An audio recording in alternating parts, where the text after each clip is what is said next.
नमस्कार मित्रांनो, मी प्राध्यापक डॉक्टर राजेंद्र थिगडे एज्युसपोर्टमध्ये आपलं सर्वांचं मनपूर्वक स्वागत करतो.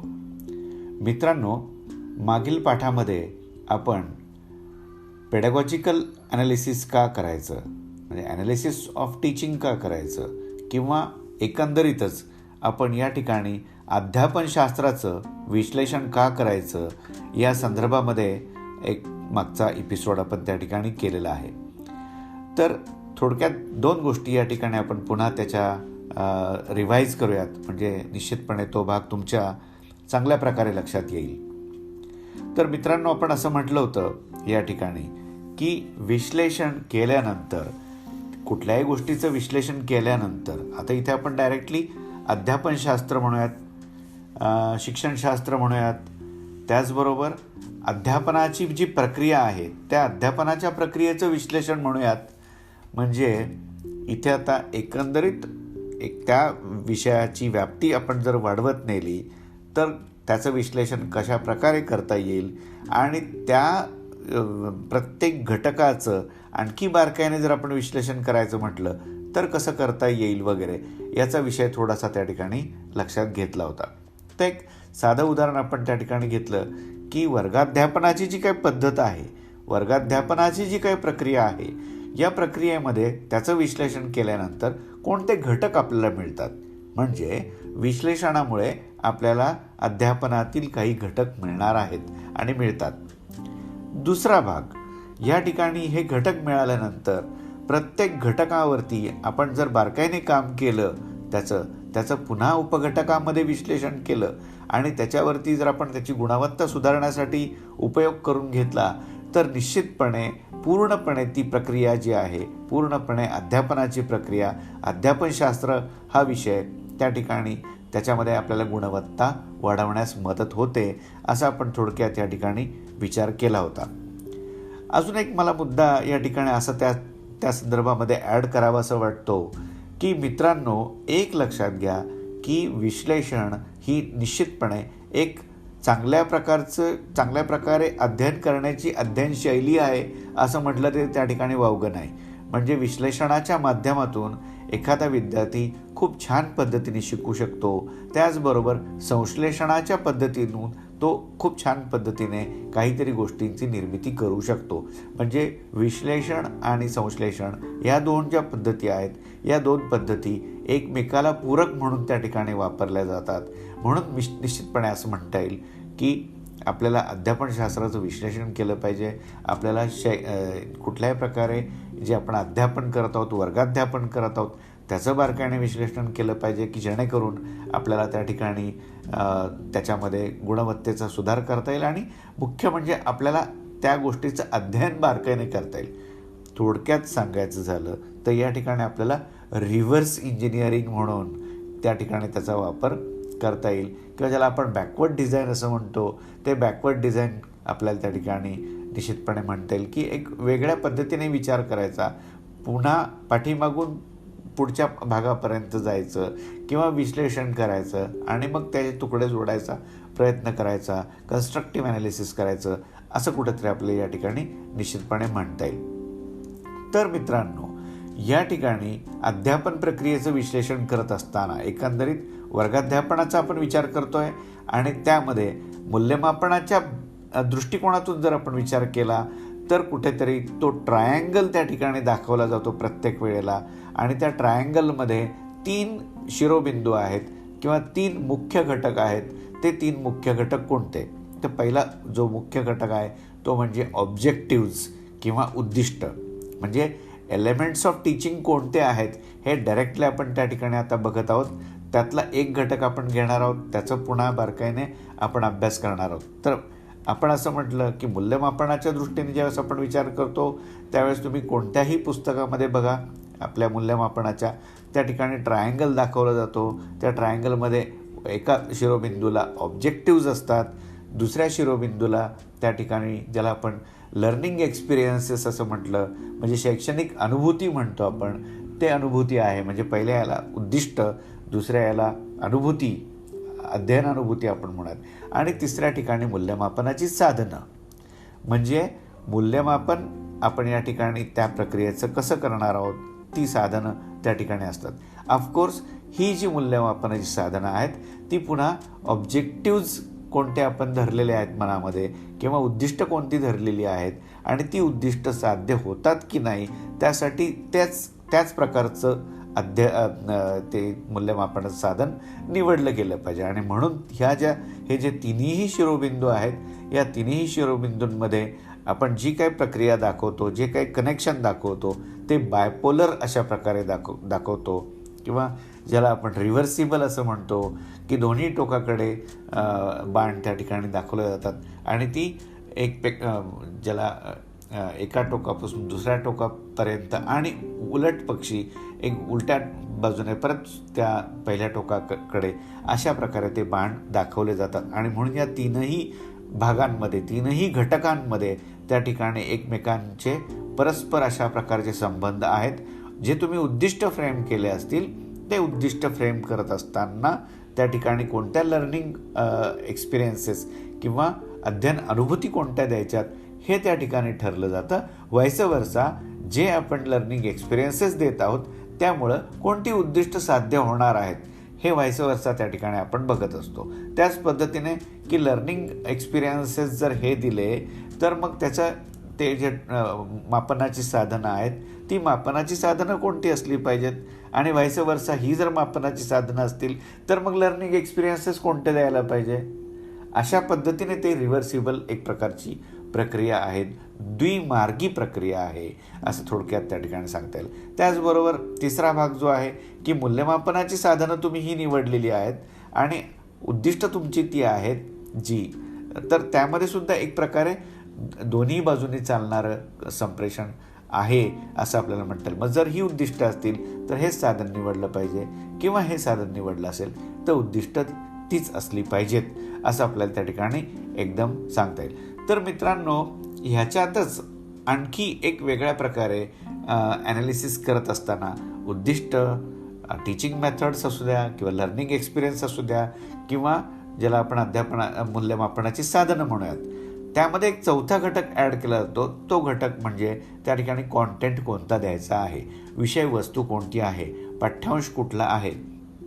ठीक आहे, तर मला असं वाटतं आत्ता जे आपण एलिमेंट्स ऑफ टीचिंग म्हणतोय त्या एलिमेंट्स ऑफ टीचिंगमध्ये आपण निश्चितपणे जे काही 4 घटक बघतो, मूल्यमापनाच्या दृष्टिकोनातून 3 घटक आणि आणखी एक घटक आपण ॲड केला, तो म्हणजे कॉन्टेंट, किंवा ज्याला आपण एखादी गोष्ट नेमकी कोणती शिकवायची आहे, काय शिकवायचं आहे, व्हॉट इज द कॉन्टेंट, विषय वस्तू कोणता आहे, पाठ्यवस्तू कोणता आहे किंवा पाठ्यविषय कोणता आहे, हे थोडक्यात आपल्याला त्या ठिकाणी म्हणायचं आहे. तर मित्रांनो, आज आपण या ठिकाणी कॉन्सन्ट्रेशन जे करत आहोत ते कॉन्सन्ट्रेशन आपलं ऑब्जेक्टिव्हजवरती आहे किंवा उद्दिष्टाधिष्ठित आहे. फक्त उद्दिष्ट याबद्दलच आपण त्या ठिकाणी चर्चा करणार आहोत. म्हणजे घटक तुम्ही काढले, फॉर एक्झाम्पल 4 घटक काढले, त्या 4 घटकापैकी एकच घटक आपण आज बघणार आहोत आणि तो म्हणजे उद्दिष्ट.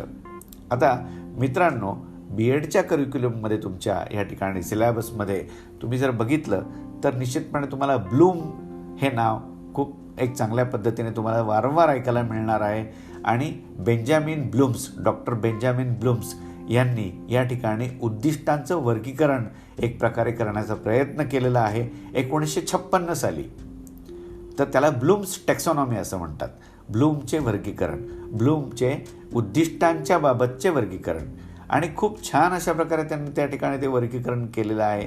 आणि मग ते जर आपण लक्षात घेतलं तर निश्चितपणे वर्गामध्ये शिकवत असताना आपली दृष्टी एका वेगळ्या पद्धतीने आपण त्या ठिकाणी काम करतो आणि विद्यार्थ्यांमध्ये काही बदल घडून येतात का हे आपण त्या ठिकाणी बघण्याचा प्रयत्न करतो.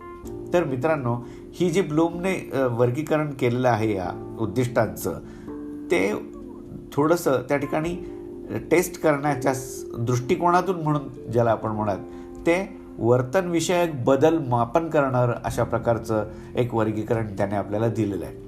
एखाद्या विद्यार्थ्याला समजतंय म्हणजे नेमकं काय होतंय हे त्याच्या वर्तनात बदल जर घडला तर दिसणार आहे. म्हणजे एकंदरीत या ठिकाणी आपण अध्यापनाची जी व्याख्या म्हणतो, अध्यापन म्हणजे काय, तर तुम्ही जी काही गोष्ट करता, ज्या काही कृती करता, ज्या काही क्लुप्त्या करता, त्या सगळ्या गोष्टींमुळं समोरच्या विद्यार्थ्यामध्ये काहीतरी बदल घडणार आहे, त्याच्या वर्तनामध्ये काहीतरी बदल घडणार आहे, ही एक जर व्याख्या आपण शिक्षणाची मान्य केली तर मग निश्चितपणे आपल्याला या ब्लूमच्या टॅक्सॉनॉमीचं निश्चितपणे एक चांगल्या पद्धतीने कौतुक करावंसं वाटेल. कारण का तर यामध्ये ते वर्तन हे मोजता येतं, मापन करता येतं आणि मापन करता येणारी गोष्टच त्यामध्ये बदल घडला की नाही हे दाखवू शकते. मापन करता येत नसेल तर आपण खात्रीशीररित्या म्हणू शकत नाही आणि म्हणून ब्लूमची टॅक्सॉनॉमी या ठिकाणी महत्त्वाची आहे. आणि त्यांनी या ठिकाणी 3 गोष्टी सांगितलेल्या आहेत. एक कॉग्निटिव्ह डोमेन, दुसरा अफेक्टिव्ह डोमेन आणि तिसरा सायकोमोटर डोमेन, अशा 3 गोष्टी यांनी या ठिकाणी सांगितल्यात.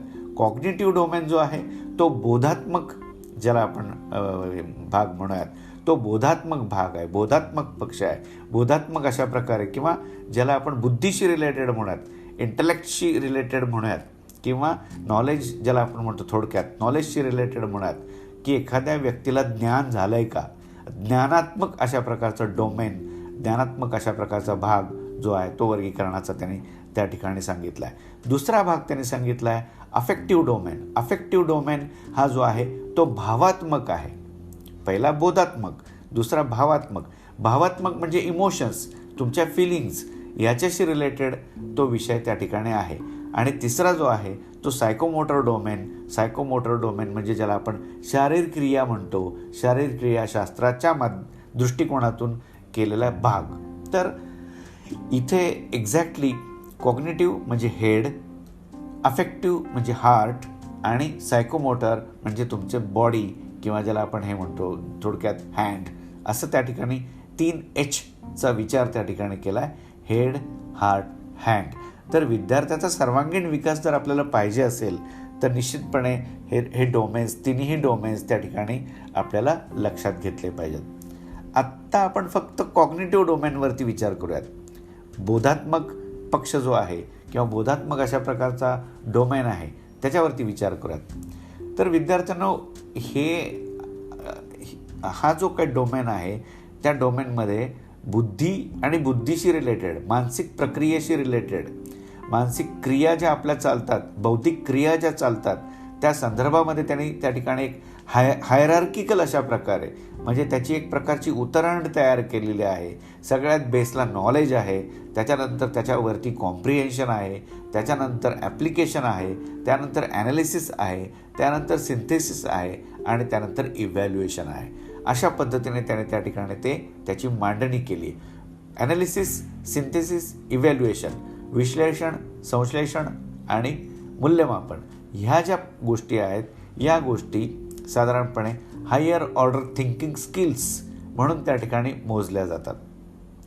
आणि याच्यामध्ये ऑब्जेक्टिव्ज जे आहेत खऱ्या अर्थानं ते 2 प्रकारचे ऑब्जेक्टिव्ज आहेत. एक म्हणजे क्लासरूम ऑब्जेक्टिव्ह किंवा वर्गाध्यापनाची उद्दिष्ट, आणि दुसरं म्हणजे त्या ठिकाणी लॉंग टर्म गोल्स किंवा दूरगामी अशा प्रकारची उद्दिष्टे. तर वर्गामध्ये सुद्धा आपण जे अर्धा तास शिकवतो त्या अर्ध्या तासाच्या शेवटी आपण मूल्यमापन करतो. तर ते मूल्यमापन करत असताना आपण त्या ठिकाणी त्या विद्यार्थ्याला ज्ञान किती झालेलं आहे, त्याचं आकलन किती झालं आहे, त्याला किती समजलं आहे आणि त्याचं उपयोजन तो कशा पद्धतीने करू शकतो, फार फार तर एवढ्याच 3 गोष्टी आपण त्या वर्गामध्ये शिकवून झाल्यानंतर शेवटी चेक करू शकतो. पण ॲनालिसिस, सिंथेसिस, इव्हॅल्युएशन ह्या ज्या गोष्टी आहेत या हायर ऑर्डर थिंकिंग स्किल्स आहेत. आणि या सातत्यानं तुम्ही ज्यावेळेस वर्गामध्ये शिकवता, एखादा विषय शिकवता, त्यावेळेस त्या हळूहळू त्या पद्धतीने डेव्हलप होणाऱ्या गोष्टी आहेत. त्यांचा विकास हा निश्चितपणे उशिरा होतो आणि सातत्यानं त्या प्रकारची प्रक्रिया केली गेली तर होतो असं आपल्याला या ठिकाणी म्हणता येईल. मग आता मला असं वाटतं की या संदर्भात आपल्याला निश्चित पुन्हा अजून एखादा व्हिडिओ त्या ठिकाणी तयार करावा लागेल आणि त्यावरती आपण निश्चितपणे नंतर बोलूयात. पण आत्ता या ठिकाणी एक लक्षात घ्यायचं आहे की जेव्हा आपण या ठिकाणी हे 4 घटक केलेले आहेत त्या 4 घटकांपैकी एक घटक हा उद्दिष्ट आहे आणि त्या उद्दिष्टांचं विश्लेषण बारकाईने केलं तर आपल्याला या ठिकाणी वर्गाध्यापनाची उद्दिष्ट मिळतील, लॉंग टर्म गोल्स मिळतील. वर्गाध्यापनाच्या उद्दिष्टामध्ये सुद्धा आपण आत्ता फोकस फक्त कॉग्निटिव्ह डोमेनवरती केलेला आहे. कॉग्निटिव्ह डोमेन म्हणजे बोधात्मक, आणि बोधात्मक म्हटल्यानंतर मी वर्गात का जातोय, why am I entering into the class, मी काय गोष्ट शिकवण्यासाठी, काय उद्दिष्ट साध्य करण्यासाठी जातोय यावरती फोकस केलं तर तुमची पुढची प्रक्रिया अजून व्यवस्थितपणे होणार आहे. आणि म्हणून या ठिकाणी विश्लेषणाची गरज आहे.